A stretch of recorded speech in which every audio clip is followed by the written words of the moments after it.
first times I met this guy who was driving a Buick Skylark, that golden brown thing. And he came flying up the alleyway of the house. I remember. And the music. You heard the music before you heard his car. And then he pulled in, and it was just whirlwind from there. I mean, that's what you can describe Noel J. It's just that you were on the bus or off the bus. I mean, it was a trip. I think my first experience with him went up to where he was living, and it might have been with you. We were like a block away, and I could hear the music already. And I just started getting closer and closer. And was it Pink Floyd? Yeah, it was. I think it's this Noel guy, huh? Okay. And he loved his cars, every one of them. I mean, he had me do things to them. That little black Celica, I had so much wiring, and one button turned on the amp, the radio, like 25 different things. Because it was convenient, getting in and out of the car, push this button, bang, the whole world would come on. Every month we used to get a call from him, and he would always say, your other spouse agreed that we're going out to dinner. And so, okay, we're going, and then he signed you up. So we meet often, and that's what he was the glue that kept us together. What's the catalyst? The best thing about Noel is his heart, his strength to help us all. I can still remember all the trials that I would have in my life. I knew I could always call Noel, and he would always be there for me. When Noel was in the Trade Center, he was actually, his heart, there was a gentleman who he worked with had a broken leg. So Noel picked him up. Noel picked the gentleman up and assisted him into the Trade Center from Harrison, New Jersey, that train stop.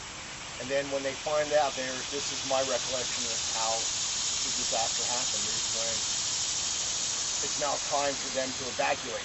So Noel was helping the gentleman with the broken leg and then assisting the young girl who just started working there that week.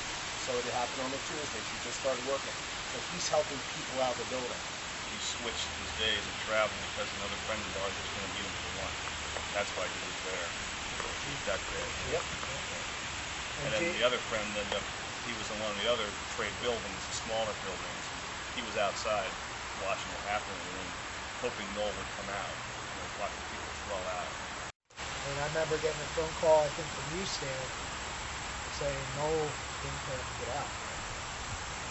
It just, it kind of like hits you, and you still have to, try and do your day. Boy, I can say there's not a day goes by that something doesn't remind me of him in that day from years ago, 10 years ago now. Noel J was kind of the glue that kept us together, and he continues to be that.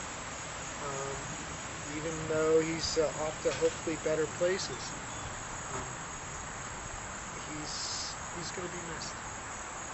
A lot of times I'll hear a song and it'll bring back the memories, because I can just hear that song cranking, whether we were on a road trip, whether it was just a McDonald's or some other state.